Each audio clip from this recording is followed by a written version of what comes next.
hablando de un programa que quiere atender la salud desde el punto de vista preventivo. Tenemos unos equipos extramurales, son alrededor de 40 equipos que van a ir casa a casa al interior de 20 polígonos de más o menos 120 barrios, ¿cierto?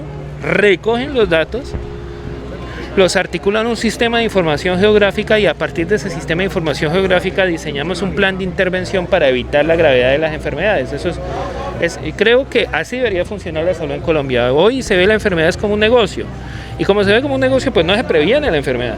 Lo que queremos es que este formato y este proyecto quede instalado para fortalecer la salud preventiva con estos equipos extramurales y que esa atención prácticamente domiciliaria pueda robustecer y fortalecer también los programas de empoderamiento de salud pública usando tecnología mediante el software, que además quiero decirles que es desarrollo de la Alcaldía de Villavicencio. O sea, aquí no hubo contratistas, patente nuestra, va a ser patente de la Alcaldía y eso garantiza su perfeccionamiento, su mejoramiento y su continuidad. ¿Quiénes pueden acceder a ese software y quiénes reportan esas necesidades que ustedes necesitan para que llegue a la base de datos? Va a ser público, va a ser absolutamente público, eso la idea es que todo el mundo lo potencie, pero por ejemplo temas de salud mental, tenemos claro el mapa de salud mental de Villavicencio. Temas de hipertensión, tenemos claro el mapa de la intervención de la hipertensión en Villavicencio. Eso nos permite que de manera georreferenciada podamos ubicar muy bien a la gente y evitar pues un cuadro de gravedad relacionado con estos temas. ¿Serán brigadas de barrio a barrio? Barrio a barrio, brigadas de barrio a barrio. ¿Completas de salud? Son brigadas, pero aparte de las brigadas son todo un plan de seguimiento e intervención, o sea, esa es la idea. Y eso es lo que queremos posicionar. Alcalde, ¿cómo se pudo caracterizar lógicamente a esos funcionarios? Hermano, porque en la primera fase estableció un ejercicio que se llamó de manera clara como la primera fase de vigilancia epidemiológica, un programa de formación de gestores comunitarios en el que se levantó información de al menos 120.000 familias.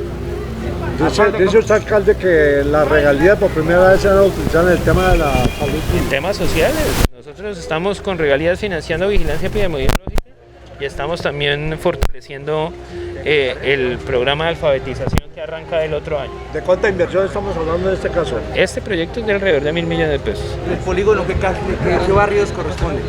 Son barrios que en su condición socioeconómica son vulnerables a distintas enfermedades. Articuladas diferentes entidades, como digamos el INDER. Claro, esa es la idea. Por ejemplo, si yo tengo claro dónde está el tema de la obesidad, pues entonces mando allá unos instructores y formadores del INDER porque tengo claro en qué cuadras, en qué calles, qué personas, qué casas, para programas de actividad física.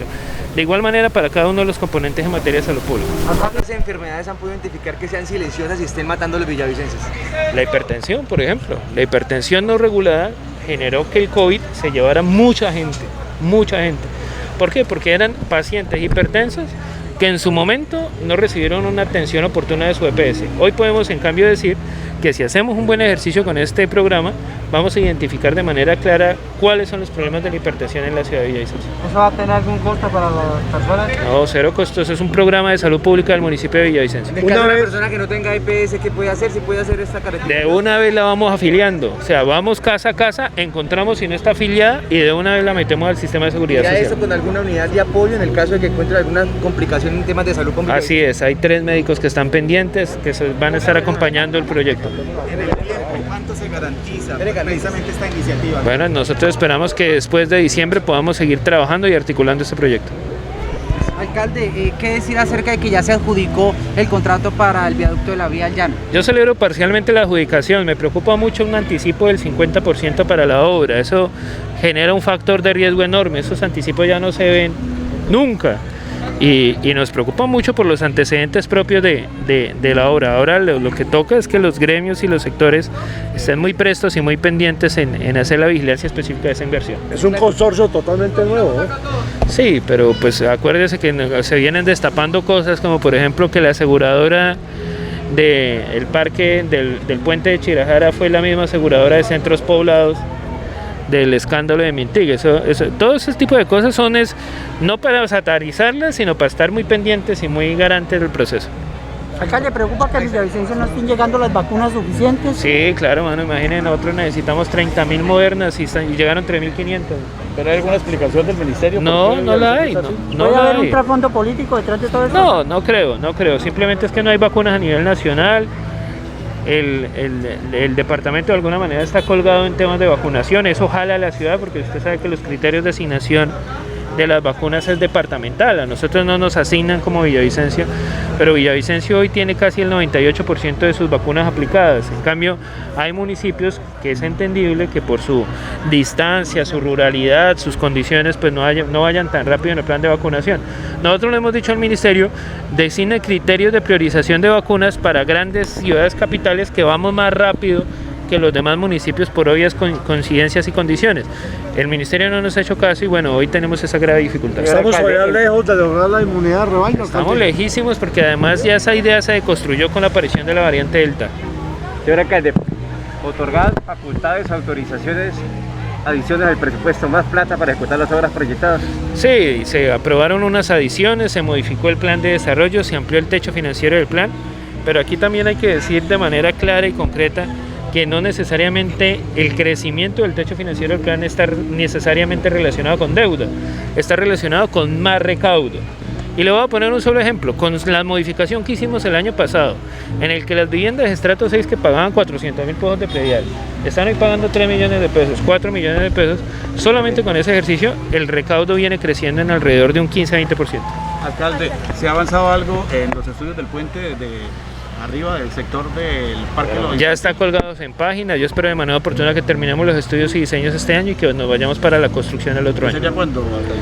No, por eso le digo, los estudios y diseños quiero terminarlos en diciembre para que a partir de enero podamos arrancar con el proceso contractual del parque. ¿En nivel está la protección para el puente sobre Caño Parrado? Ese sí lo alcanzamos a hacer este año, vamos a apretar unas tuercas para hacerlo. Alcalde, frente a lo que ha emitido el tribunal que manifiesta que usted utilizó este decreto para transferir dineros a otros, en el caso pues, de COVID-19, están destinados específicamente para otros temas, ¿qué respuesta dar a esta situación? Yo creo que el tribunal se equivoca por varias razones. La primera de ellas es porque nosotros no estamos usando el decreto 512 sino el 461, o sea, no tiene nada que ver la justificación de que faltaban 2 días o no faltaban 2 días, esa no es el uso.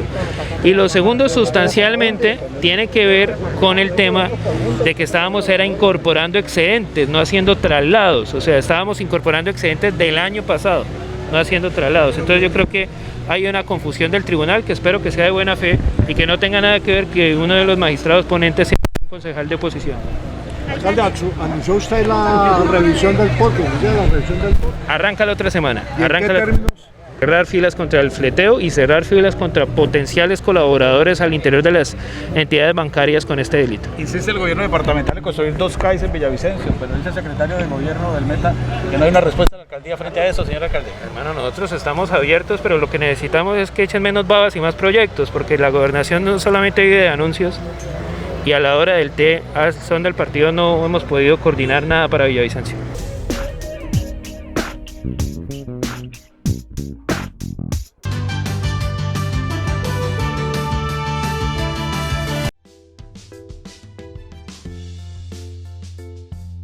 Para el mes de agosto de 2021, el país observó 21.7 millones de personas ocupadas, que implica una recuperación de aproximadamente 2 millones de puestos de trabajo. Adicionalmente, vio 3.1 millones de personas desempleadas, con lo cual sacó del desempleo aproximadamente a 914.000 personas. Esto significa que gracias a esta evolución tan importante de salida del desempleo y recuperación de puestos de trabajo, en donde esos 2 millones de puestos de trabajo recuperados corresponden al 82.5% de los perdidos en el año 2020 comparados con 2019, vemos que la tasa de desempleo nacional pasa del 16,8% al 12,3%, una reducción del 4,4%. Por otro lado, en las 13 principales ciudades del país, nosotros estamos viendo que de esos 2 millones de puestos de trabajo que se recuperaron en el total nacional, aproximadamente 1.070.000 se recuperaron en las 13 principales ciudades del país para tener 10.3 millones de personas ocupadas. Esa recuperación que sucedió en las 13 principales ciudades del empleo, junto con la salida del desempleo de 542.000 personas, llevó a que tuviéramos una tasa de desempleo en las 13 principales ciudades del país del 14,2%, inferior a la tasa de desempleo del 19,6% que habíamos observado en agosto de 2020, insistiendo en que esta brecha entre las 13 ciudades y el total nacional se debe a que ellas han sido las más afectadas de las consecuencias que ha generado la pandemia y su gestión epidemiológica sobre la actividad económica y el empleo. Cuando nosotros queremos entrar a analizar la evolución de estos 2 millones de puestos de trabajo que se han recuperado en el último año, es importante recordar el 60% de ellos se recuperaron en 3 ramas de actividad: el comercio y la reparación de vehículos, específicamente con el comercio minorista no especializado. En segundo lugar, tenemos a las actividades profesionales, científicas, técnicas y de servicios administrativos, en donde los servicios de limpieza y los servicios de arquitectura e ingeniería impulsaron de forma importante el crecimiento en el mes de agosto. Y en tercer lugar, en términos generales, el alojamiento y los servicios de comida, debido al retorno a la presencialidad, no solo en la educación, sino también en el trabajo, pues ha permitido que más habitantes en el territorio nacional demanden estos servicios de comida fuera del hogar, que están reactivando también el empleo y en buena parte el empleo de mujeres. Cuando tenemos los 2 millones de puestos de trabajo que se recuperaron en el último año, es importante recordar que por primera vez la mayoría absoluta, es decir, 1.079.000 puestos de trabajo que se crearon en ese año, fueron ocupados por mujeres. Ahí, como lo decíamos anteriormente, las actividades de limpieza, las actividades artísticas y entretenimiento, las actividades de salud y educación y las actividades de comercio fueron determinantes a que tuviéramos en el mes de agosto una ganancia de recuperación de empleo en términos de las mujeres. Cuando queremos ver el lastre que nos deja la pandemia, en donde todavía no hemos recuperado 424.000 puestos de trabajo, de esos puestos de trabajo, 404.000 deben ser ocupados por mujeres. Esto significa que por cada hombre que aún no ha recuperado su puesto de trabajo frente a agosto del 2019, detrás hay 20 mujeres que no han podido recuperar su puesto de trabajo. Es decir, agosto nos trae una muy buena noticia, pero no nos puede hacer olvidar que tenemos un rezago muy importante en términos de brechas de género. Los hombres observan una tasa de un dígito en agosto del 2021 del 9,4%. Mientras tanto, las mujeres están viendo una tasa de desempleo del 16,4%, con lo cual tenemos una brecha de tasa de desempleo de 7 puntos porcentuales para el total nacional. Para las 5 principales ciudades del país que han sido las más afectadas, y recordemos más recientemente Cali con las afectaciones asociadas con el paro nacional, pues presentan todas ellas un crecimiento importante de su población ocupada y al mismo tiempo una reducción significativa de la población desempleada, excepto en Barranquilla, área metropolitana, en donde solo vimos una reducción de 9.000 personas de la población desempleada. Estos resultados positivos nos llevan a que en primer lugar sea Barranquilla en agosto la ciudad con menor tasa de desempleo, con una incidencia del 10,2% de desempleo por cada 100 personas que se encuentran económicamente activas. En segundo lugar tenemos a Bucaramanga con una tasa de desempleo del 11,1%. En tercer lugar, Bogotá con una tasa de desempleo del 14,4%, Medellín con un 14,8% y finalmente Cali, área metropolitana, con una tasa de desempleo del 16,3%, en donde para Cali ha sido mucho más difícil el retorno a los niveles de tasa de desempleo prepandemia, porque nomás recordemos que en mayo de 2021 Cali, área metropolitana, por los efectos del paro nacional, llegó a tener una tasa de desempleo del 24,3%. Para el mes de agosto del 2021 estamos viendo una reducción de casi un punto porcentual de la incidencia de informalidad en las 13 principales ciudades del país, llegando a ser del 45,5% de toda la población ocupada. En las 23 principales ciudades no vemos una reducción tan importante, solamente de medio punto porcentual para llegar a la incidencia de informalidad en el 47%. Eso significa que de los 1.070.000 puestos de trabajo que se recuperaron en las 13 principales ciudades del país en el último año, 664.000 puestos de trabajo fueron formales y 405.000 fueron informales.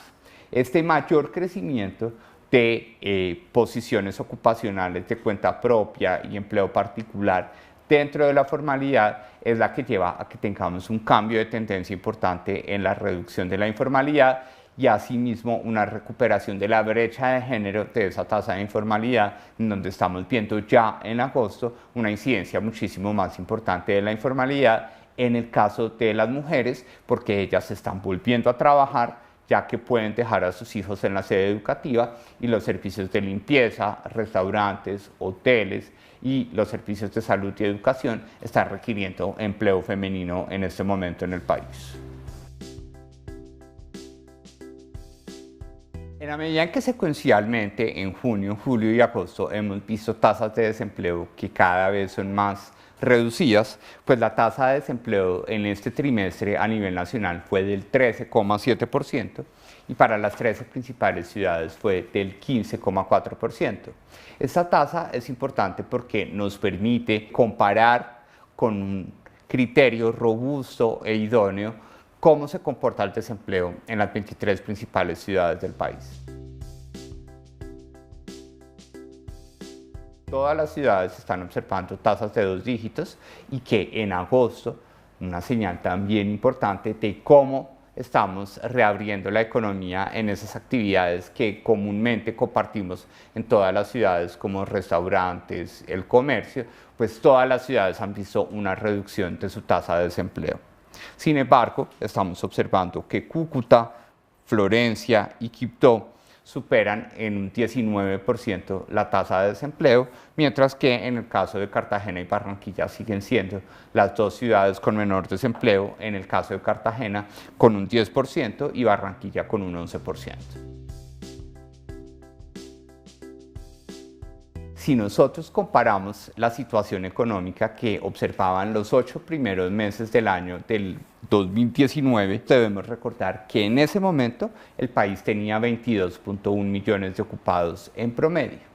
En el año 2020 llegamos a ver solamente 19.2 millones de personas ocupadas.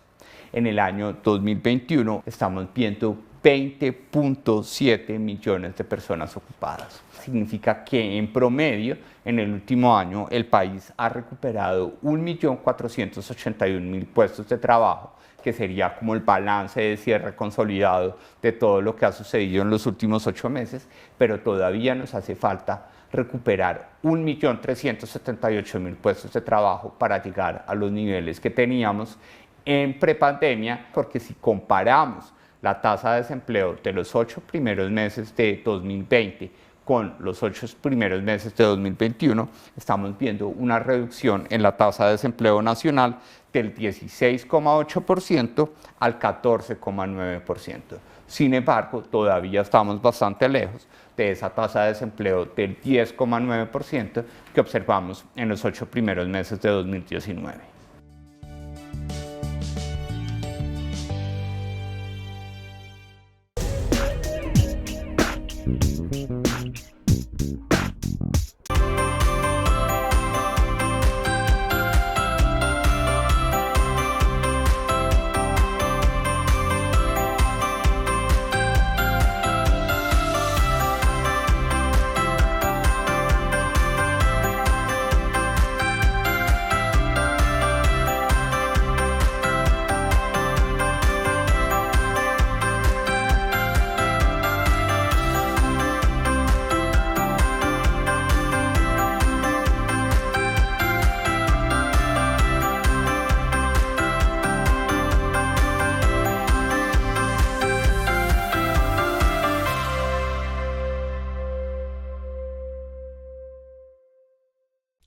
Minutos septiembre.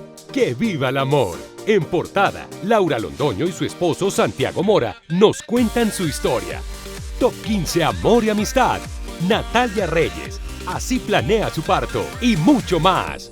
¿Aún no eres un lector VIP? Suscríbete, marca asterisco 611 numeral, opción 2, opción 8 o a través de la app Mi Claro. Revista 15 minutos, detrás de los famosos, delante de tus ojos. Ya está al servicio de la gente el Centro Vida de Barranca de Upía. 100 adultos mayores en condición de vulnerabilidad reciben atención integral gracias a la entrega de esta obra que cuenta con espacios adecuados como enfermería, sala de juegos, salón de eventos, zona de cultivos, entre otras áreas. Estamos ya adelantando obra para centros vida y centros de bienestar en el municipio de Cubarral, en el municipio de Lejanías, en el municipio del Dorado, municipio de Granada. Y también estamos adecuando o vamos a trabajar en la adecuación de los centros vía del municipio del Castillo y Fuente de Oro. Cambalache se vende contrato de promesa de compraventa urbano con régimen de propiedad horizontal, edificio Mirador del Campo, Torre 1, sector de Monte Carlos, proyecto financiado por el Banco de la Vivienda, apartamento 902 de 100.10 metros cuadrados, 3 habitaciones, principal con baño privado y balcón, 2 baños auxiliares, sala, comedor, cocina, zona de lavandería, parqueadero y depósito, servicio de 2 piscinas, 255 millones de pesos, recibo 150 millones de pesos en efectivo, saldo financiar con el Banco de la Vivienda, celular 310-218-4175, 310-218-4175.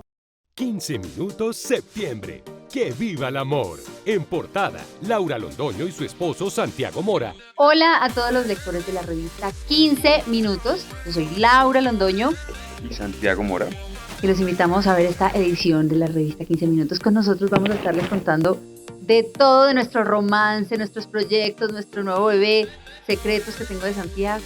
Revista 15 minutos, detrás de los famosos, delante de tus ojos. Cambalache se vende estos 4 lotes unidos, bien ubicados, de 6x12 cada uno, en el municipio de Granada Meta, Colombia, barrio del Paraíso 2, cerca al Hospital Regional de Granada. También se venden por separado, 56 millones de pesos, 15 millones de pesos cada uno, con documento, celular 310-218-4175, 310-218-4175. Ya está al servicio de la gente el Centro Vida de Barranca de Upía. 100 adultos mayores en condición de vulnerabilidad reciben atención integral gracias a la entrega de esta obra que cuenta con espacios adecuados como enfermería, sala de juegos, salón de eventos, zona de cultivos, entre otras áreas. Estamos ya adelantando obra para centros vida y centros de bienestar en el municipio de Cubarral, en el municipio de Lejanías, en el municipio del Dorado, municipio de Granada. Y también estamos adecuando o vamos a trabajar en la adecuación de los centros vía del municipio del Castillo y Fuente de Oro.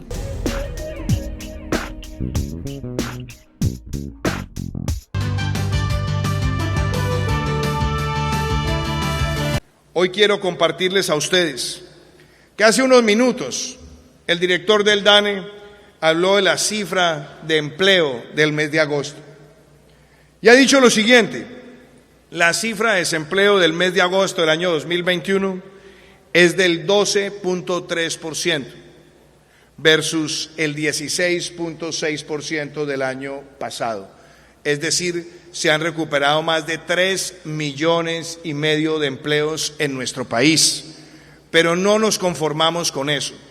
Cuando la comparamos con el año 2019, la tasa de desempleo del mismo mes en el 2019 fue del 10.8%. ¿Qué quiere decir esta cifra? Que vamos recuperando empleo, que tenemos que lograr rápidamente esos niveles prepandemia, pero no para quedarnos ahí, sino para seguir a la baja, seguir derrotando el desempleo. Y eso no se logra sino con más emprendimiento y con más apoyo al sector privado. Y por eso también les comparto, queridos comerciantes, que esa imagen que vieron ustedes de hace unos meses, hablar del subsidio del 25% para la contratación de jóvenes entre 18 y 28 años, hoy ya tiene más de 75,000 jóvenes que están en esa fuerza laboral. Y vamos por mucho más con el apoyo de ustedes. Doctor Jaime Alberto, es con profunda alegría que una vez más vengo a este encuentro de los comerciantes de Colombia. Y vengo además recordando que hace 4 años en la ciudad de Santa Marta estábamos esbozando propuestas e ideas para lo que sería un gobierno nuestro. Pero además quiero recordar lo que dije ese día. Habían pasado ya unos años sin que a FENALCO vinieran los presidentes de la República. Y no lo hicieron porque quisieron politizar la participación franca de este sector. Lo dije y hoy lo reitero con alegría, que como presidente estaría todo mi periodo acompañando a los comerciantes de Colombia, y hoy lo hago una vez más con cariño, con afecto y con compromiso. También me parece importante, al recordar lo que se dijo hace 4 años, que Colombia enfrentaba retos enormes. Ese 7 de agosto del año 2018, en esa tarde de vientos y lluvias en Bogotá, asumíamos las riendas de una nación con enormes desafíos. Habíamos visto cómo entre el año 2014 y el año 2018 habían crecido los cultivos ilícitos de manera exponencial. Veíamos cómo llegaba a nuestro país un torrente migratorio de hermanos y hermanas que venían huyendo del oprobio, de la ignominia, de las carencias.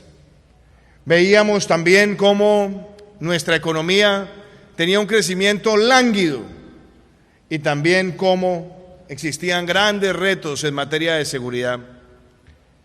Con esas realidades, pero sin perder en un solo momento el ímpetu, el cariño y el deseo de ser constructivos en el servicio, pusimos en marcha la agenda que compartimos acá.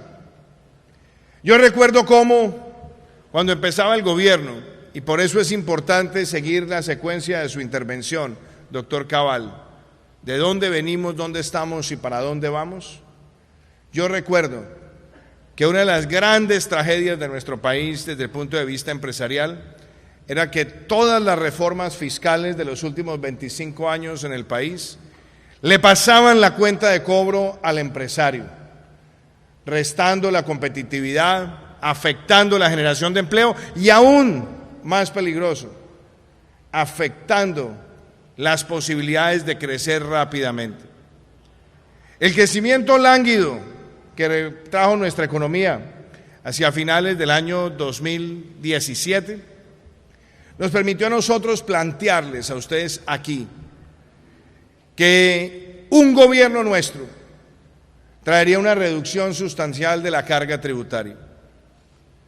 Dijimos que era necesario descontar por lo menos un 50% del ICA sobre el impuesto de renta.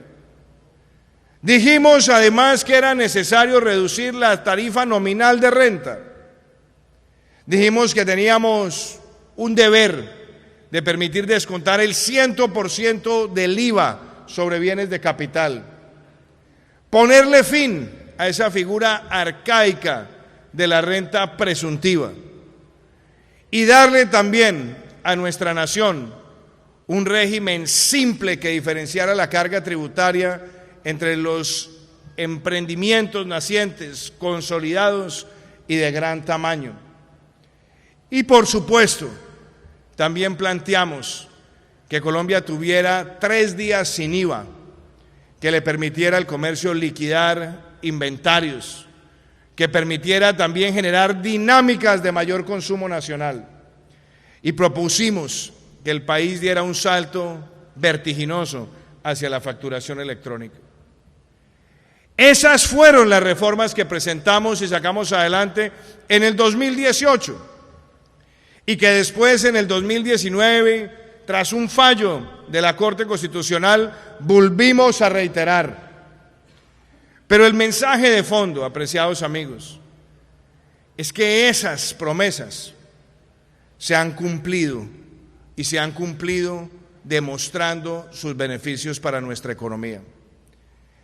Y quien tenga alguna duda, el de dónde venimos, esas fueron las reformas que en el año 2019 nos permitieron cerrar el año, creciendo por encima del promedio mundial, del promedio regional, del promedio de la OCDE, la que nos permitió también en el año 2019 cerrar con el menor déficit fiscal en prácticamente 7 años y registrar por primera vez un superávit fiscal primario desde que existe la regla fiscal, en adición a haber logrado un aumento del recaudo del 10%. Esas fueron las pautas con las que nosotros empezamos el año 2020, habiendo cerrado el año 2019 con el mejor año del turismo en la historia de Colombia, con más de 5,5 millones de visitantes no residentes. Y lo que nos permitió también en los primeros 3 meses del año 2020 registrar un crecimiento superior al 4%. Ese ímpetu y esas ganas y ese convencimiento en la actividad privada han sido siempre un norte para mí como gobernante. Y nunca dejaré de ver al sector privado como un aliado para el desarrollo y no como un enemigo, como han pretendido muchos de los que predican las tesis trasnochadas y fracasadas del socialismo del siglo XXI.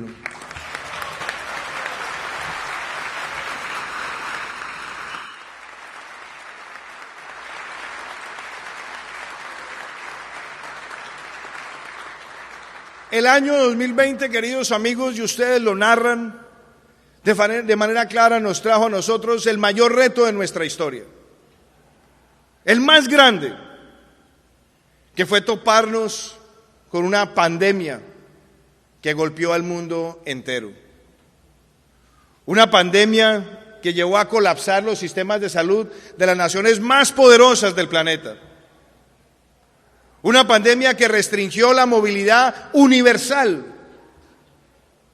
que limitó los tránsitos en los aeropuertos del mundo, que restringió los cruceros, que empezó a generar una competencia nunca antes vista y tal vez feroz para acceder a hisopos, a reactivos, a ventiladores.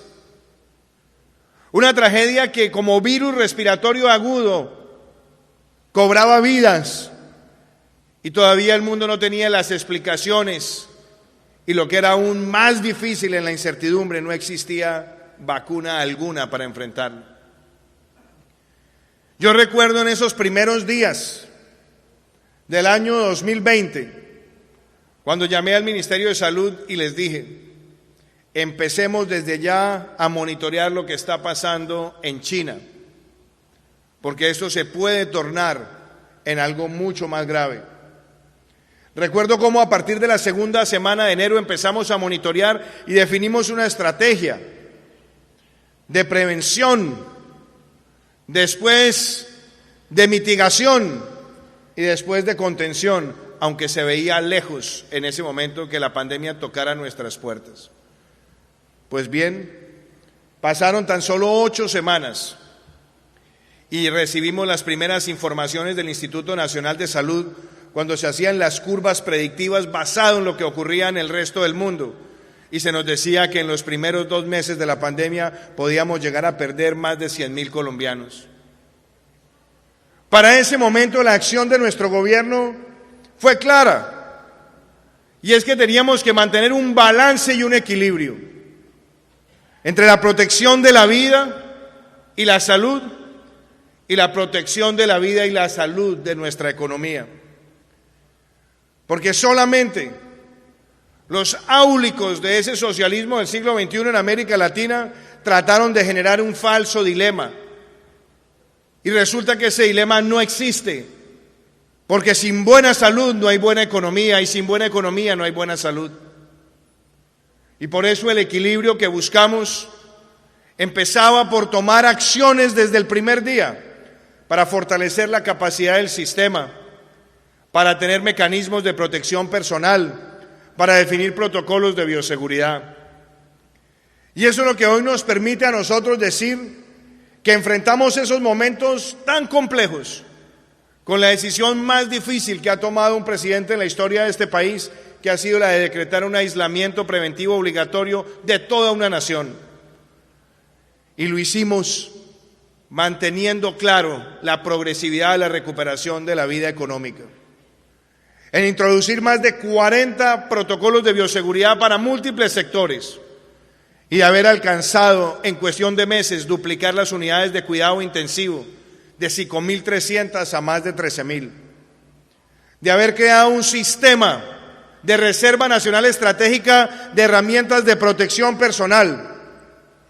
De haber diseñado un esquema para poderle pagar una bonificación a la primera línea de la vida, que era el sistema de salud, a quienes estaban atendiendo en las unidades de cuidado intensivo.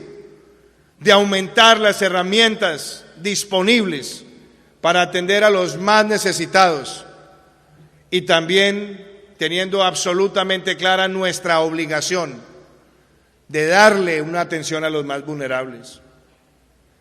Queridos amigos, enfrentamos esa pandemia con unas medidas sociales sin precedentes en la historia de Colombia, porque así como se tomaron las medidas de la salud, pusimos rápidamente a trabajar a todo el Estado para crear un sistema de atención a las familias más vulnerables, que es nuestra renta básica de emergencia llamada Ingreso Solidario, y que ha llegado a más de 9 millones de colombianos con una transferencia económica no condicionada, que representa no solamente la posibilidad de las familias consumir, recibir apoyo, sino que hemos logrado que esa medida se extienda hasta diciembre del año 2022, generando equidad en Colombia, manteniendo capacidad de consumo, atendiendo a esas familias en los municipios de Colombia, que son también quienes activan una economía.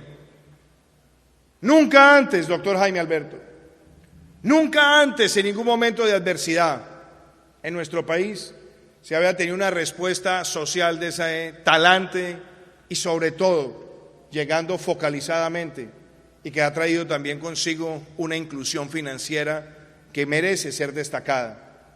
Más de 30 millones de colombianos tienen al menos un producto financiero gracias a la capacidad de llegar a través de billeteras electrónicas y mecanismos digitales de pago para recibir esos recursos. Pero no es solamente eso.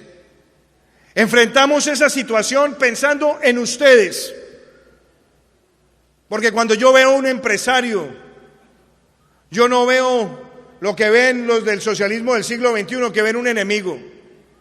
Cuando yo veo a un empresario, veo a un soñador, pero un materializador de esos sueños, que le da la oportunidad a otros de tener un empleo digno, que también canaliza el valor que está en el artículo 333 de nuestra Constitución cuando habla de la función social de la empresa. Y veo el que desarrolla la fraternidad con el trabajador. Y sabiendo las adversidades, las complejidades, decidimos también poner en marcha una política sin precedentes. Por primera vez en un ciclo recesivo de nuestra economía, el Estado aportó 40 o 50% de un salario mínimo legal mensual para proteger el empleo de cerca de 4 millones de trabajadores formales de Colombia. Esa medida de contención y atención es la medida que también se mantendrá hasta diciembre de este año, por encima de cualquier otro referente regional, de cualquier otro parangón regional, para que tengan ese acceso a recursos los empresarios y los trabajadores que están recuperándose después de semejante golpe. Pero no fue solamente eso. Pusimos en marcha los giros extraordinarios de Familias en Acción, Jóvenes en Acción, y pudimos también hacer una distribución de más de 2 millones de mercados. Pusimos en marcha seguros laborales que nunca habían tenido alcance masivo en Colombia. Y a esas medidas, queridos amigos, las acompañaron también la puesta en marcha de un programa de garantías de crédito, que hoy, cuando miramos en retrospectiva, ha sido la primera vez en la historia de Colombia donde se ha garantizado el 90% de un crédito, que ha solicitado un empresario para mantener su nómina y para adaptarse a una circunstancia tan azarosa. Y hemos dado también pasos para que con esas políticas nosotros pudiéramos proteger a muchas familias con sus hijos en la educación, o qué tal llevando más de 14 millones de raciones alimenticias a los hogares de los niños que están en los programas del Instituto Colombiano de Bienestar Familiar, donde la ración no era solamente para el niño, sino para la familia.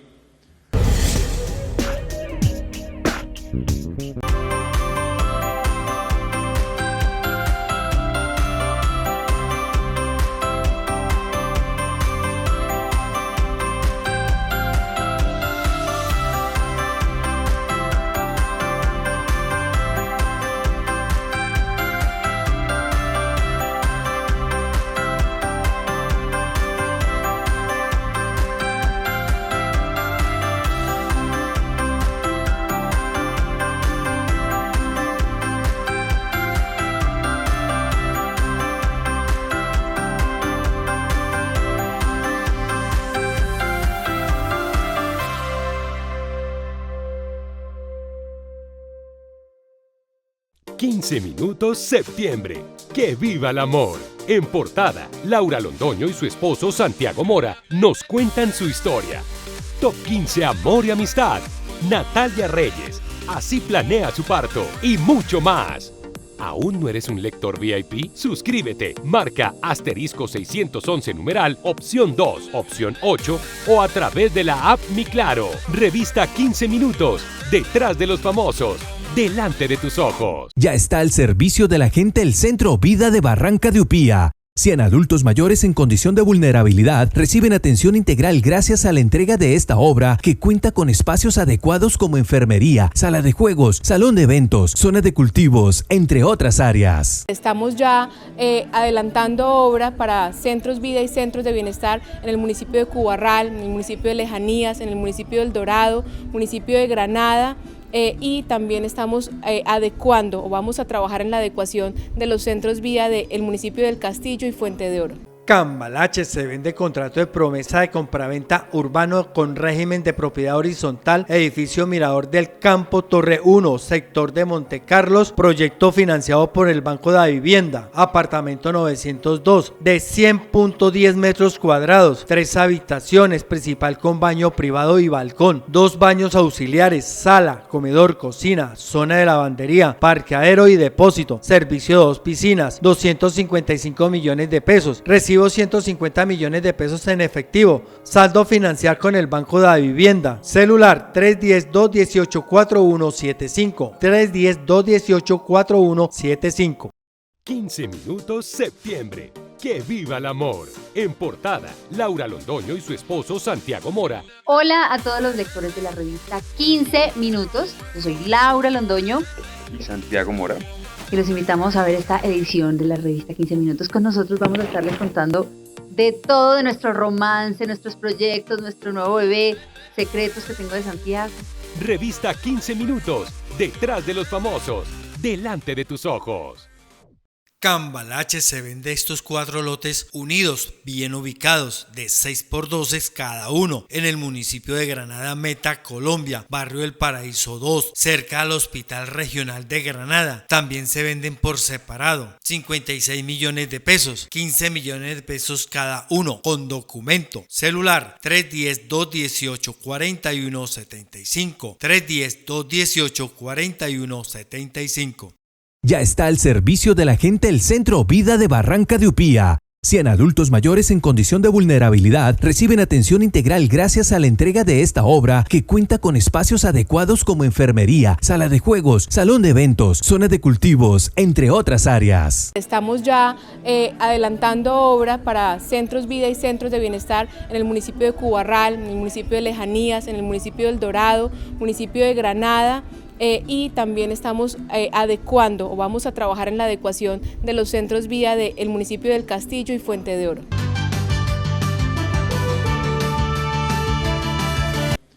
O llevar el PAE a las casas de millones de colombianos.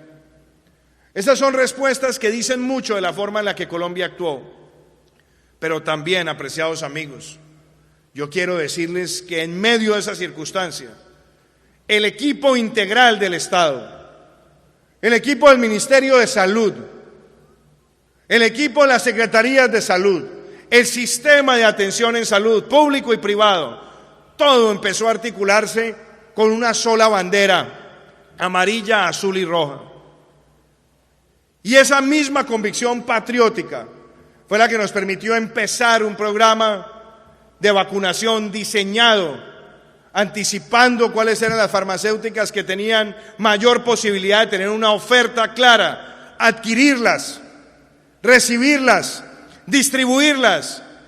Y como se los quiero reiterar hoy a ustedes, ya llegamos a más de 40 millones de dosis aplicadas en todo el territorio nacional y vamos a dejar el 70% como mínimo de nuestra población vacunada completamente este año. Esa es la Colombia en la que nosotros creemos, la que ha enfrentado semejante situación, con la convicción clara también de que Colombia no se amaina, de que Colombia no se debilita y que este es un país que crece en medio de la adversidad. Por eso también en medio de esta coyuntura en el año 2020, queridos amigos, lanzamos el Compromiso por Colombia, una agenda de reactivación integral con proyectos públicos, privados y público-privados, para acelerar las inversiones públicas y que nos permitiera crecer. Y a pesar de muchas de las imágenes dolorosas que usted nos ha compartido, doctor Jaime, vimos cómo después del segundo trimestre del año 2020, trimestre tras trimestre, venía una mayor reactivación hasta el punto de ver el fin de la recesión en el primer trimestre del año 2021. Y de ver a Colombia crecer por encima de otras naciones de América Latina que tenían mejores proyectos o pronósticos, para ser más claros, como fue el caso de Chile o México. Esos son los ímpetus de un país que además vio en el año 2020 lograr algo que ningún otro país de América Latina puede decir. En el año 2020 tuvimos las mayores ventas históricas de vivienda en la historia de Colombia. Tuvimos también las mayores inversiones en infraestructura, con un gran espíritu contracíclico. Y eso me permite, doctor Gedeón, decirle lo siguiente. En el año 2020 no es que desentrabamos, es que ejecutamos, porque aquí no se había inaugurado una sola vía de cuarta generación en Colombia, e inauguramos la que conectaba a Girardot, Honda y Puerto Salgar. Entregamos también una que toca esta región, Palmar de Varela, Cruz del Viso, Puerta del Hierro. Vamos a inaugurar Pacífico 2 en cuestión de días y las vías del NUS. Y vamos a completar 20 vías de cuarta generación entregadas por este gobierno, demostrando que la infraestructura es desarrollo, es oportunidad y es crecimiento. Esa es la Colombia que se reactiva con esos proyectos. La misma que vio en el año 2020 la mayor inversión en energías renovables no convencionales. Y la que nos trae a la pregunta de dónde estamos hoy y para dónde vamos. Porque no hemos perdido el foco un solo día. Porque no nos hemos dejado distraer de ninguna adversidad. Y porque mientras muchos quieren ejercer la política con espíritu pugnaz, la nuestra es ejecutar para el beneficio de Colombia. Eso es lo que nos motiva a nosotros decirles a ustedes que ni siquiera la pandemia dejó que la fuerza pública cumpliera su labor, atendiendo a los territorios más apartados, llevando pruebas, vacunas, pero al mismo tiempo logrando el año pasado la menor tasa de homicidios en 46 años y alcanzando también la menor tasa de secuestros desde que se contabilizan esos indicadores. Y por eso, señores comerciantes y queridos amigos, qué importante decirles a ustedes que esta fuerza pública valerosa el año pasado logró la mayor erradicación manual de cultivos ilícitos en la historia de Colombia. Logró también la mayor destrucción de laboratorios y las mayores incautaciones de narcóticos que ha registrado nuestro país. Esta fuerza pública honesta, aguerrida, trabajadora, es la que para mí es un orgullo ser su comandante supremo, porque ellos encarnan lo mejor de nuestro país y seguirán siempre dando lo mejor por Colombia y para proteger la iniciativa empresarial, la libertad económica como uno de los pilares y bastiones de nuestra democracia. Gracias, señores generales, gracias, señor ministro, porque ustedes no se han dejado un solo momento, no se han dejado un solo momento de ser desviados del objetivo grande para Colombia. Y eso es lo que me permite a mí también decirles a ustedes, queridos amigos, que este año también hemos tenido adversidades, claro, pero hemos visto que Colombia supera las adversidades con sus principios y con sus valores, y eso es lo que me lleva hacia dónde vamos. Nosotros hemos logrado que en el segundo trimestre de este año tengamos el mejor trimestre de crecimiento de este siglo, contra todos los pronósticos, incluyendo contra el deseo de los que querían asfixiar la economía, para tratar de apelar al discurso del fracaso y de la destrucción y con eso construir también aspiraciones electoreras. Ese crecimiento del segundo trimestre es de la Colombia trabajadora, de la Colombia que no se amaina ante la adversidad y que busca generar mayor progreso. Y estoy seguro que esa también será la Colombia del crecimiento del tercer trimestre y del cuarto trimestre, porque vamos a crecer por encima del 7% en este año 2021. No podemos ir por menos. A mí me parece que este ímpetu que está presente una vez más presencialmente, y no saben la alegría que me da volver a estar en FENALCO y presencialmente ver a los comerciantes del territorio, decirles que sabemos los retos que hay, pero los retos hemos respondido con claridad y también teniendo autocrítica. Hace unos meses transitamos por un momento difícil, por muchas tergiversaciones también, en lo que tenía que ser una reforma fiscal y social. Cuando pude apreciar que había intereses tratando de desviar la discusión para convertirla en un factor de odio y polarización, se retiró. Pero no se retiró para claudicar, sino para conformar un nuevo gran consenso nacional.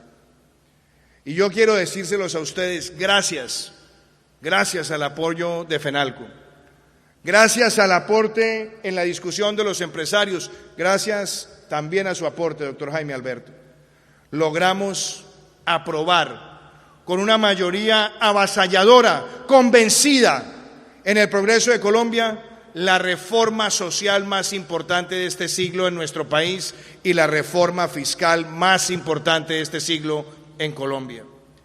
Gracias a ese trabajo, Colombia ya tiene política de Estado de universidad pública gratuita para los estratos 1, 2 y 3 en universidades y centros técnicos y tecnológicos públicos.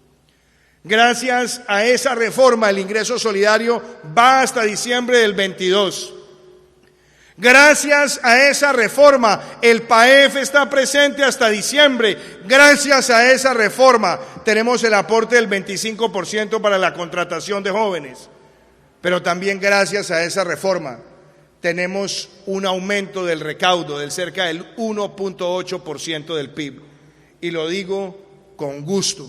Colombia le ha demostrado al mundo que fuimos el primer país de este hemisferio en hacer una reforma fiscal que estabiliza las finanzas y que apoya a los más vulnerables de nuestra sociedad. Esa es la Colombia que trabaja en equipo y esa es la Colombia que hemos construido también con ustedes, queridos comerciantes.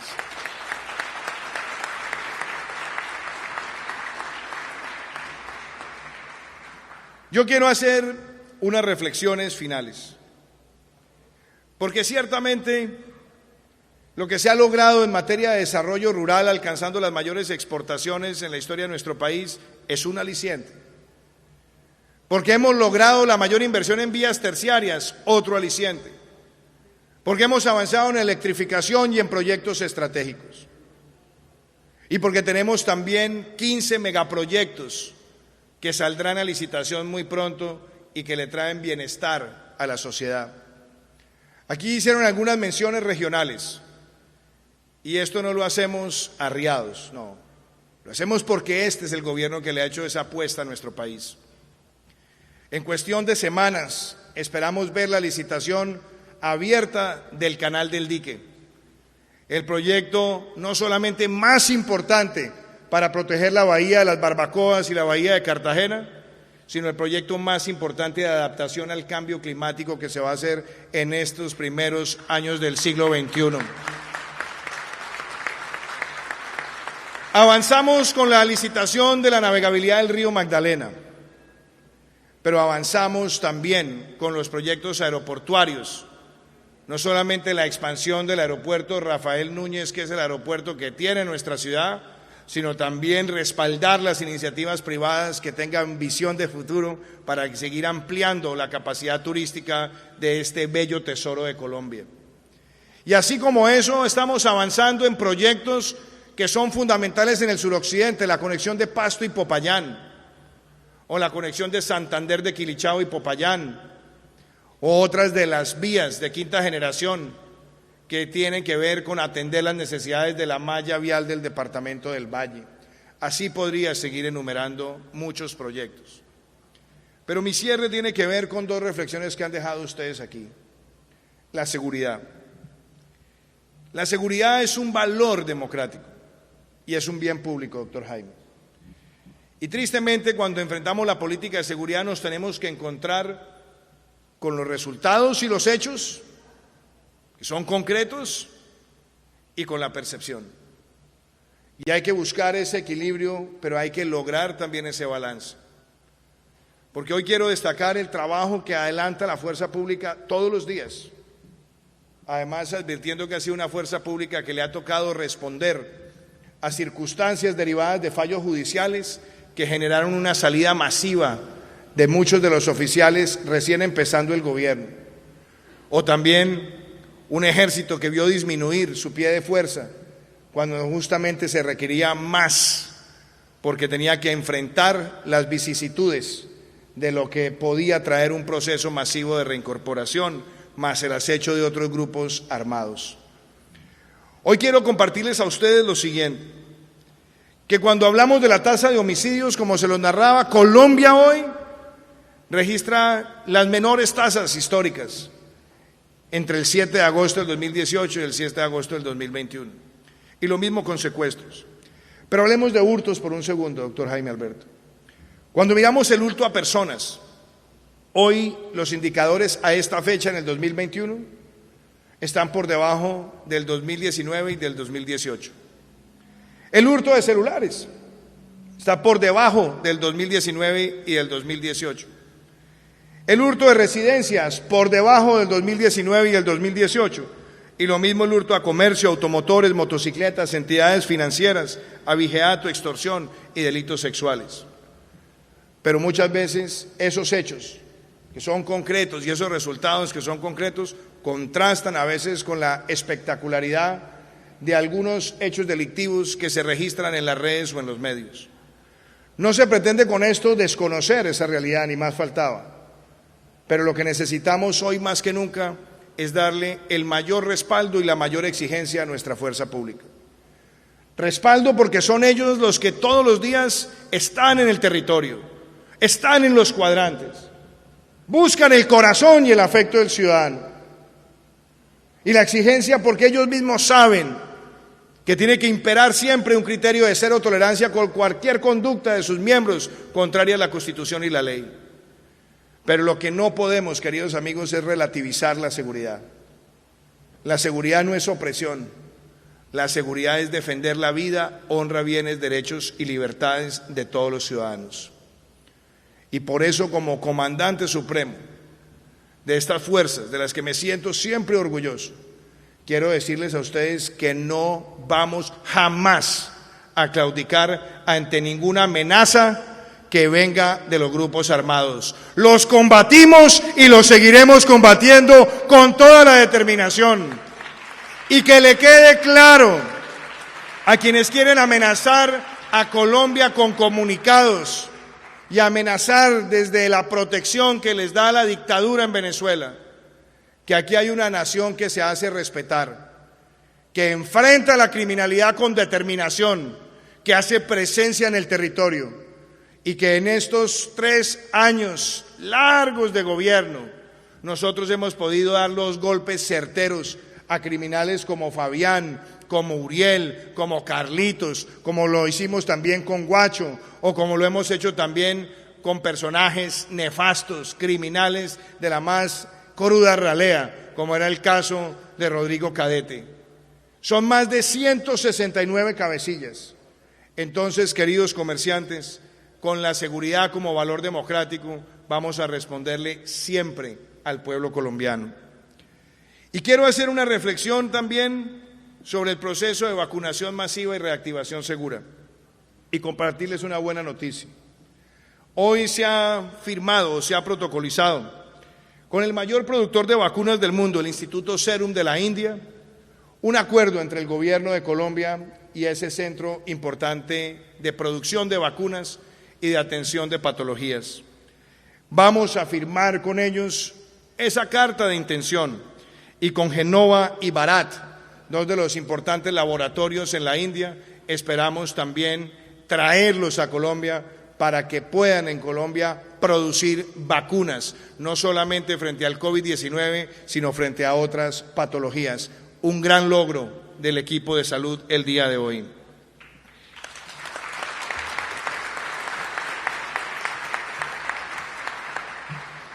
Y doctor Jaime Alberto, cierro con lo siguiente. La democracia, todos la sentimos propia, cercana, permanente, presente en nuestras vidas. Pero hay que reconocer siempre que la democracia tiene amenazas. Ayer tuve la ocasión de participar en un importante foro de la Iniciativa de Democracia de España y las Américas con varios expresidentes y donde se hacía un elogio de la opinión consultiva que fue presentada por Colombia ante la Corte Interamericana de Derechos Humanos, poniéndole absoluta claridad a muchos sátrapas que quieren valerse de la reelección indefinida en América Latina para pasar de democracias a dictocracias y después a dictaduras. La democracia tiene amenazas. Y la democracia la amenazan los discursos del odio y de la polarización, los discursos de la destrucción, pero también la amenazan los discursos que quieren atentar contra la libertad económica. Un país prospera cuando tiene reglas de juego y entendimiento entre el Estado y el empresario, pero también entre el empresario y el trabajador. Los discursos trasnochados del socialismo del siglo XXI amenazan la democracia. Y la mayor amenaza de ese socialismo del siglo XXI es cuando pretende, por ejemplo, decir qué sectores sí y qué sectores no.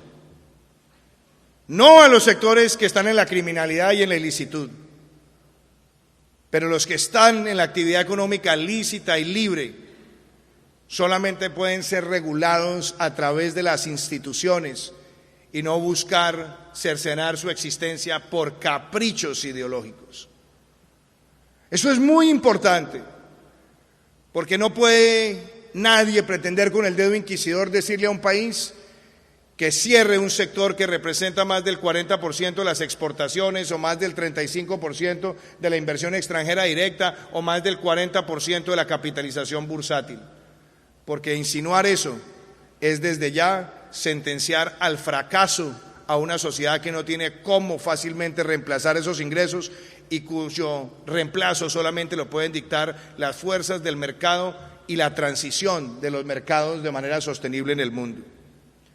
La democracia también está amenazada cuando salen a decir con esas mismas palabras del socialismo del siglo XXI que hay tierra que hay que quitarle al uno y entregarle al otro y tratar de insinuar la expropiación.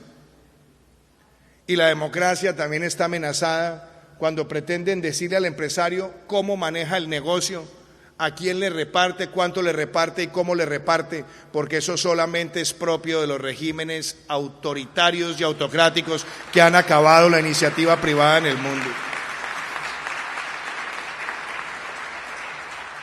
Defender la democracia, queridos amigos, es defender la iniciativa privada. A ninguno de ustedes nadie les ha ido a decir cómo abren el negocio, a quién emplean, a qué horas abren, a qué horas cierran. Hay normas, claro, transparentes que se conocen. Y son esas normas las que les permiten a ustedes seguir adelante con sus iniciativas. Un país progresa cuando respeta su sector privado. Cuando no le llama rico al empresario para enfrentarlo con el discurso de llamar al trabajador pobre y romper la fraternidad. País prospera es cuando esa fraternidad es permanente y se entiende que el progreso del trabajador también es el progreso del empresario y el progreso del empresario es el progreso del trabajador.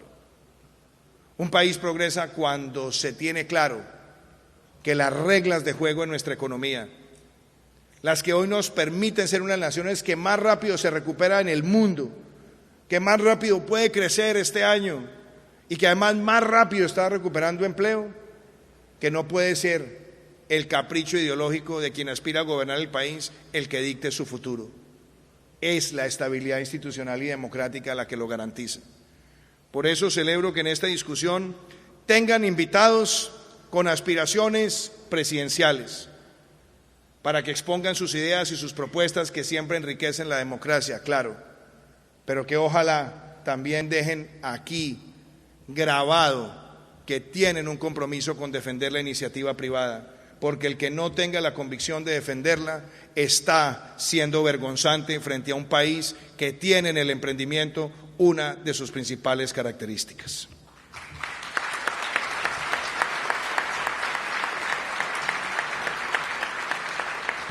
Y doctor Jaime Alberto, permítame cerrar diciéndole a usted y a todos ustedes, hace 4 años vine aquí como candidato, hace 3 años vine por primera vez como presidente.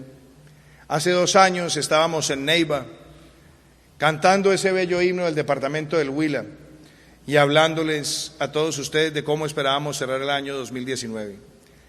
Hoy me dirijo a esta asamblea con una convicción, que como presidente estaré siempre a su lado, porque el comerciante de Colombia es el emprendedor de Colombia, micro, pequeño, mediano o grande.